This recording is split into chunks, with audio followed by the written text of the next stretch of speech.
Sesaat lagi Anda akan menyimak Bincang Psikologi Keluarga. Sahabat MK, Anda masih bersama kami di kesempatan pagi hari ini. Kita masih berbincang bersama dengan Pak Wasmin dan Bu Lilis berkaitan dengan kepribadian negativisme yang kita juga sekarang berarti sudah mengenali, sahabat MK ya, seperti apa sih kepribadian negativisme ini. Anda ingin bertanya bersama dengan kami di kesempatan pagi hari ini, bisa Anda sampaikan. Pak Wasmin, Bu Lilis, kita lanjutkan dulu atau kita sapa dulu nih yang sudah bergabung di pagi hari ini? Boleh disapa dulu Teh. Baik, ada sahabat kita dari 083844 sekian-sekian. Katanya apakah kepribadian negativisme ini bisa didasari karena sikap anaknya ini temperamental. Jadi apakah bisa terlihat sejak kecil begitu? Jadi anaknya ini temperamen dan sering keluar kata-kata kasar, bahkan bahasa binatang juga keluar. Dikasarin salah, akhirnya dilembutin juga merasa salah. Orang tuanya kebingungan, khawatir ini juga nanti berdampak pada kepribadian negativisme katanya. Ya, kalau dia ekspresif malah bukan ya. Oh iya. Kalau ekspresif bahkan dengan kata-kata kasar tadi bukan termasuk kepribadian negativisme. Mungkin itu nanti kepribadian yang lain yang kita bahas ya. Kalau yang negativisme ini justru malah tidak ekspresif. Orang lain orang tuanya atau atasannya atau temannya bahkan menyangka dia itu fine aja gitu. Setuju aja. Gitu. Iya, ekspresif tapi ekspresifnya nggak kebaca gitu. Nah, misalnya contoh dengan mata yang ngejuling gitu. Misalnya, gimana kamu setuju nggak? Matanya ngejuling ke kiri gitu. Mikir. Harusnya kan kalau memang bener-bener setuju nggak usah lagi mikir kan. Oh iya setuju gitu kan. Atau misalnya enggak gitu kan, atau, gampang. Enggak gitu kan. Kalau ini matanya yang saya sering lihat ya ciri-ciri gitu matanya agak ke kiri dulu gitu. Seperti mencari gitu.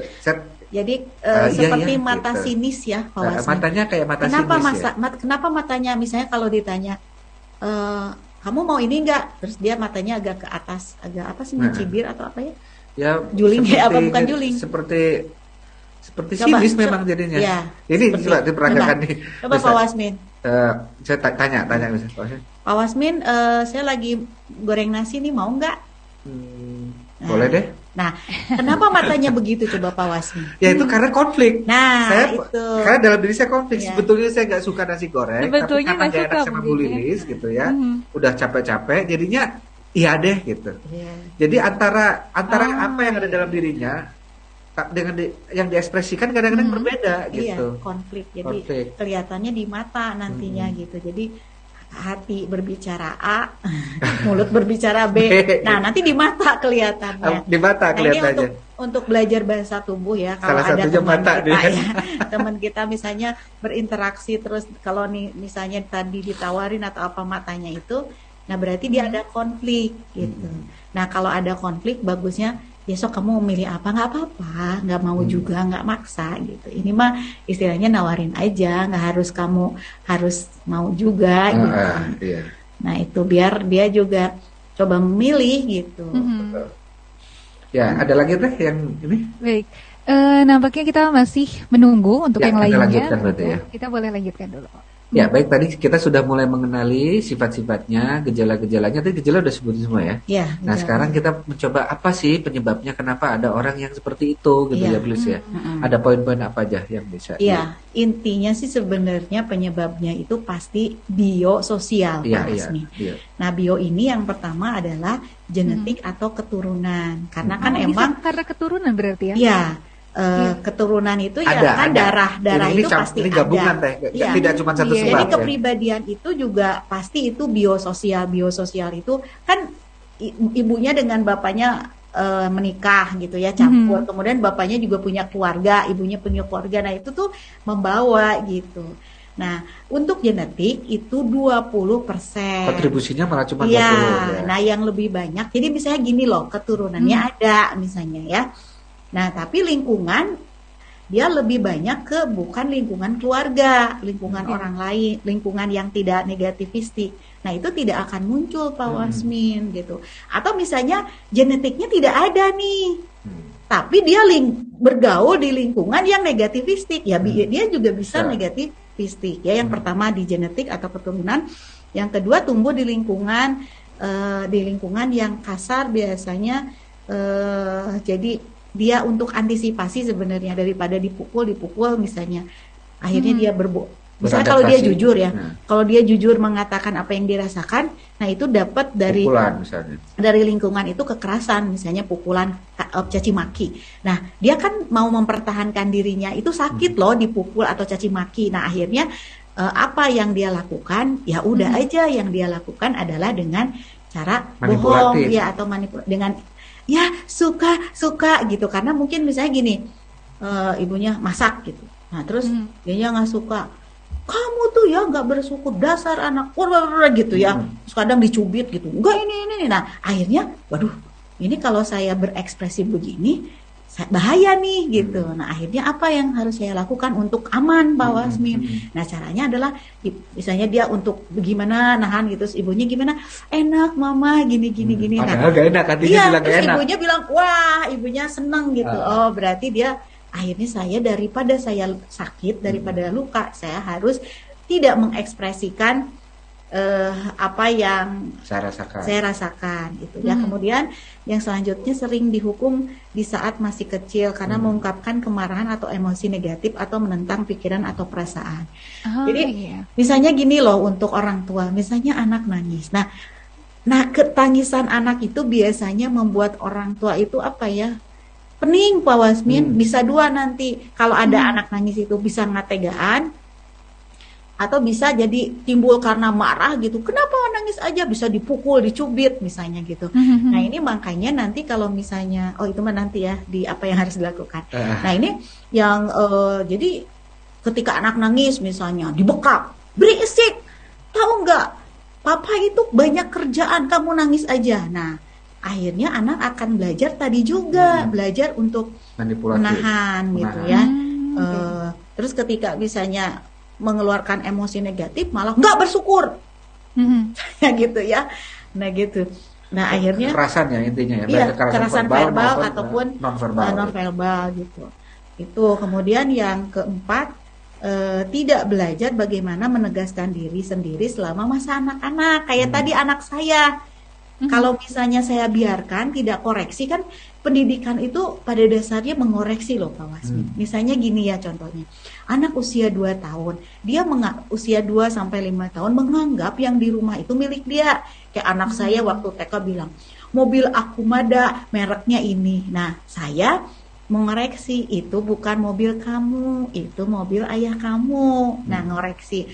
Atau misalnya dia seenaknya ke kamar, misalnya ke kamar orang tuanya gitu, karena kan bagi anak-anak Pak Wasmin semua itu milik dia gitu kan. Terus tiba-tiba masuk, nah kita ajarkan, nak, kalau ke kamar orang tua itu ada aturannya di jam-jam tertentu, misalnya di ibadah subuh, terus apalagi Pak Wasmin siang hari, sore hari atau malam. Nah itu harus ketuk dulu nak gitu. Ya setiap masuk lah mestinya ketuk, kalau kursi tertutup ya. Nah nanti kalau misalnya untuk pembelajaran gitu, biar kamu ikut aturan, biar disiplin. Kalau kamu masuk selonong boy, nah nanti misalnya ada konsekuensinya nak gitu. Kenapa aku kok nggak boleh? Ya kan masuk kamar jangan-jangan misalnya orang tuanya lagi ganti baju atau apa gitu ya. Nah itu jadi tidak dikoreksi. Jadi akhirnya kalau tidak dikoreksi, semua milik dia, pas keluar ya milik dia, termasuk hak rakyat milik dia juga. Hati-hati itu ya. Nah itu jadi harus ditegaskan gitu selama kanak-kanak itu bagaimana menegaskan diri sendiri. Atau misalnya kita kayak tadi misalnya dia kalau sudah gitu, kita mengajarkan untuk bagaimana caranya memilih. Nah itu nanti ya. Kemudian yang selanjutnya penyebab itu gangguan, nah ini fatherless, hati-hati, atau motherless. Jadi anak yang anak ada masalah dengan figur otoritas. Figur di sini sih dibicarakan figur otoritas ya. Otoritas itu misalnya dari ayah. Jadi tidak ada dia. Makanya anak itu harus dekat dengan ibu dan ayahnya, dekat secara emosi ya Pak Wasmin gitu. Nah khusus ini, untuk negatifistik ini ke fatherless. Nah itu ada juga yang motherless, ada gejala lain akan muncul. Tapi untuk khusus yang berkaitan dengan negatifistik ini, gejalanya diakibatkan dia ada masalah dengan figur otoritas. Nah, masalah dengan figur otoritas itu macam-macam ya. Bapaknya yang tidak bagus komunikasinya, bapaknya yang kepemimpinannya buruk, atau mungkin malah bapaknya yang tidak bertanggung jawab meninggalkan dia begitu saja, macam-macam ya. Intinya dia ada masalah dengan bapaknya gitu. Nah, itu salah satu berkontribusi secara lingkungan ya, tadi bukan genetis ya. Lingkungan itu Pak Wasmin ya. Lingkungan lebih banyak dari 4 itu, lingkungan itu 3. Ya. Genetik itu 1. Makanya tadi kan kalau genetik itu 20% gitu. Tenang aja karena juga ada kasus nih. Jadi saya lihat keluarga itu tuh emang Pak Wasmin keluarganya tuh negativistik aja. Jadi apa-apa tuh dikomentarinya tuh nggak ada yang positifnya. Nah, si anak itu tiba-tiba masuk ke daerah yang bukan ke sana, berubah juga Pak Wasmin. Bisa ya. Gitu. Ya, hidup di lingkungan yang bagus ya. Baik, saya sapa ada sahabat kita tidak disebutkan namanya, katanya Pak Wasmin dan Bu Lilis, semua ciri-ciri itu ternyata ada di diri suami saya. Pantesan katanya sejak awal nikah saya sudah merasa repot menghadapinya. Dan yang menjadi masalah sekarang beliau terkena stroke ringan, akhirnya makin bingung menghadapinya. Karena kalau dibilangin suka pundung katanya. Mohon solusinya kira-kira apa yang harus dilakukan sahabat kita ini kepada suaminya? Ya, lanjutkan dulu teh, yang lain teh, baca dulu. Baik. Karena solusinya kemudian, nanti di belakangan ini. Baik, ada sahabat kita dari 0858714 sekian-sekian, katanya Pak Wasmin, Bu Lili, saya juga merasa kepribadian ini ada pada diri saya, tapi saya merasa bahwa yang saya rasakan ini adalah selalu tidak enakan kepada orang. Pada akhirnya saya tidak mau menolak dan lebih memilih untuk menangis kalau tidak ada orang lain, katanya. Itu. Kemudian ada sahabat kita, Ibu Diah dari Cipongkor. Kalau ibu dia ini merasa pusing dengan tetangga yang sepertinya memiliki kepribadian seperti ini, begitu. Tetapi yang lebih membuat pusing lagi, jadi tetangganya ini ingin anak dari ibu dia ini harus menunggu lamaran dari anak tetangganya ini. Padahal calon besan maksudnya. Betul. Anak gadis saya ini sekarang sudah lulus SMA, sudah banyak yang datang katanya. Tetapi harus menunggu lamaran dari tetangga kita ini. Dan dia bilang bahwa jodoh mah tidak akan kemana. Tetangga saya ini orang kaya. Akhirnya saya malu karena dikira orang lain cuma mimpi begitu. Dan akhirnya saya juga kebingungan bagaimana mengatasinya. Kemudian yang terakhir, ada sahabat Mahadi. Sahabat Mahadi ini bertanya, Pak Wasmin, Bu Lili, saya merasakan kepribadian negativisme ini, dan apakah memang ini membuat hati kita tidak tenang, katanya. Kemudian saya juga tipe orang yang suka menunda-nunda. Kira-kira bagaimana solusinya begitu? Iya, betul. Itu Pak Wasmin, Bu Lili. Ya, alhamdulillah tadi ada yang bisa mengidentifikasi orang lain, yang lebih bagus tadi bisa mengidentifikasi diri sendiri ya. Karena emang kepribadian ini merusak dirinya. Jadi kalau sudah ada gejala satu aja Pak Wasmin harus cepat-cepat ditangani Pak Wasmin. Betul. Dan yang lebih bahayanya lagi bukan hanya merusak dirinya, tapi juga merusak hubungan ya. Ini yang menjadi tidak bagus. Nah, ini di sesi terakhir ini kita akan bagaimana cara menanggulanginya. Ada beberapa poin tulisnya. Ya, yang pertama cara menanggulanginya yang sesuai dengan yang kemarin Pak Wasmin. Yang sudah sebut belajar asertif. Ya, belajar asertif. Belajar asertif. Jadi, misalnya kalau ada di dalam diri kita Pak Wasmin ya, misalnya saya nggak setuju, belajar gitu untuk tidak konflik. Jadi konflik itu nggak nyaman loh. Misalnya saya nggak suka tapi saya harus ambil. Nah, jadi kan pilihannya apakah nggak diambil, kitanya terbebas, atau diambil tapi hati kita harus menerima Pak Wasmin gitu.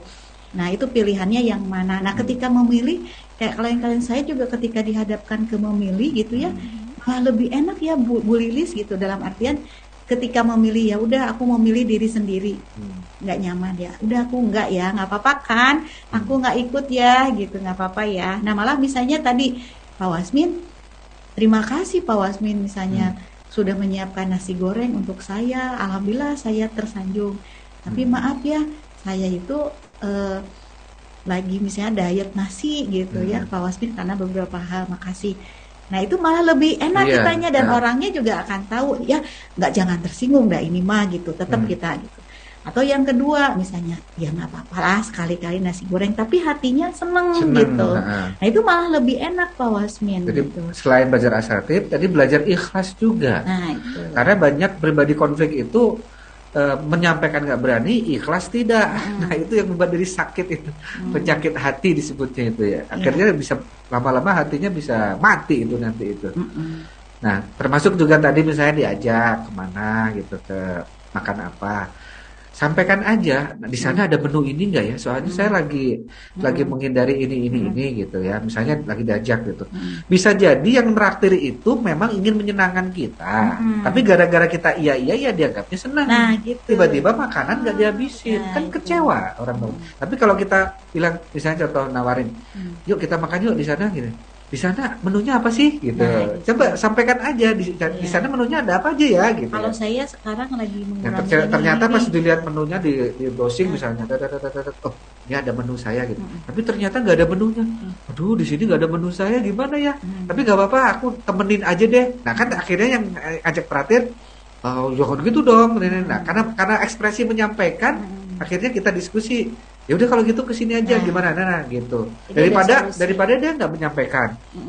Pas udah dilihat juga nggak ada, tapi nggak berani menyampaikan. Akhirnya dikirain seneng ditraktir, malah enggak. Terus yang traktirnya juga kok jadi sebel banget gitu. Sebel Katanya banget, dia yang gitu. mau pilih tapi nggak dimakan. Gitu. Iya.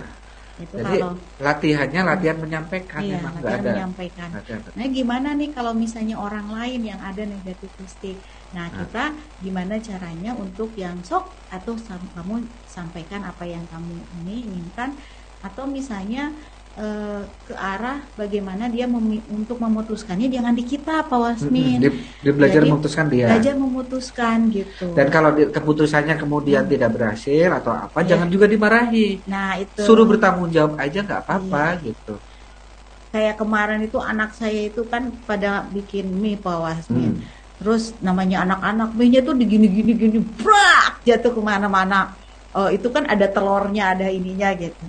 Nah saya itu sebenarnya secara pribadi tuh, aduh itu udah dipel gitu ya, pengen banget tuh Pak Wasmin misalnya, gitu. Nah tapi kan saya berpikir, ya kalau dimarahin malah nanti justru dianya yang keterimanya marah saya, bukan pendidikannya, bukan koreksinya. Nah, ketika gitu ya udah apa yang harus dilakukan itu lapnya jangan pakai yang itu ya Mei, lapnya yang ini.